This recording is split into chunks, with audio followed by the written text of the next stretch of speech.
হলো বাদাইল্লা ঘাস, মথা ঘাস, চওড়া পাতার ঘাস। যে এক এক এলাকায় এক এক নামে এটাকে চেনা হয়, তা আমরা মূলত বাদাইল্লা ঘাস হিসেবেই চিনি। আসসালামু আলাইকুম, আব্দুল আহাদ মাহানুর এগ্রো থেকে। তো আজকে আপনাদের দেখাবো বাদাইল্লা কিভাবে নিধন করবেন। এই বাদাইল্লা ঘাসটা আপনার খুব ক্রিটিক্যাল একটা ঘাস। এটা সহজে যতই বিষ দেন সহজে মরতে চায় না, আর ফসল করলে এটারে জাপটায় ধরে। তো এই জন্য আপনাদের এটা কিভাবে নিধন করবেন সে বিষয়ে আজকে জানাবো ইনশাআল্লাহ, সাথেই থাকবেন। আর ভিডিওটা অবশ্যই শেয়ার করে দিবেন, যাতে আপনার পাশের আরেকটা ভাইয়ের জন্য যাতে এটা উপকার হয়। এটা সাদগায়ে জারিয়া ইনশাআল্লাহ, আপনারা এই ভিডিওটা শেয়ার করে দিবেন। এ হলো বাদাইল্লা ঘাস, এই দেখতে পাচ্ছেন, এটা এর নামই হলো বাদাইল্লা ঘাস, মোটা ঘাস। এই ঘাসটা সহজে আপনার জমি থেকে নিয়ন্ত্রণ করা যায় না, এবং এটা প্রচুর জমিতে প্রচুর হয়। এটা শিকড় থেকে হয়, বীজ থেকেও হয়, আবার মূল থেকেও হয়। গ্লাইফোসেট গ্রুপের আগাছানাশক প্রতি লিটারে 5 ml হারে স্প্রে করে দিবেন সকালবেলা পুরো গাছ বীজে। এটা সমস্ত আগাছা নিধন করবে।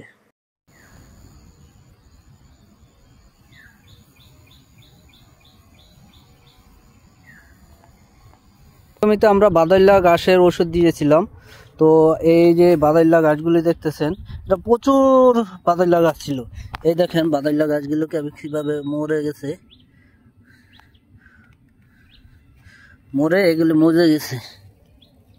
এই দেখেন গোড়া কিভাবে পচে গেছে, এই গোড়া একদম পচে গেছে, এই একবারে ঘাস হয়ে গেছে।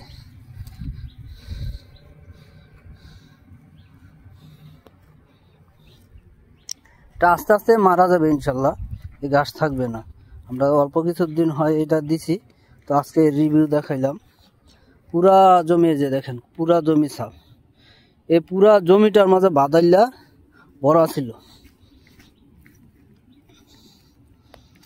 পুরা জমি সাফ।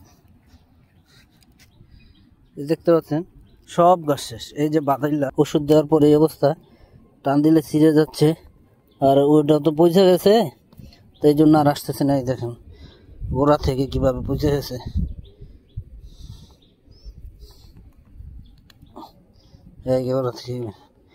তো এইভাবে ইনশাল্লাহ বাদাইল্লাটাকে আপনি যতই তুলবেন, তুলে নিয়ন্ত্রণ করতে পারবেন না। আপনাকে এটাকে একবার ওষুধ দিয়ে জমিটা আপনার 20 দিন বা 1 মাসের জন্য ফালায় রাখলে ভালো হয়, বা 20 দিন আপনি এভাবে জমিটাকে রেস্ট দিতে পারেন। রেস্ট দিলে ইনশাল্লাহ যেই বাদাইল্লাগুলো আছে এটি ইনশাল্লাহ মজে গেলে আপনি আবার পুনরায় চাষাবাদ শুরু করতে পারবেন। ওষুধের যেই রিয়াকশনটা আছে ওইটা চলে গেলে। তো আজকে এই পর্যন্তই।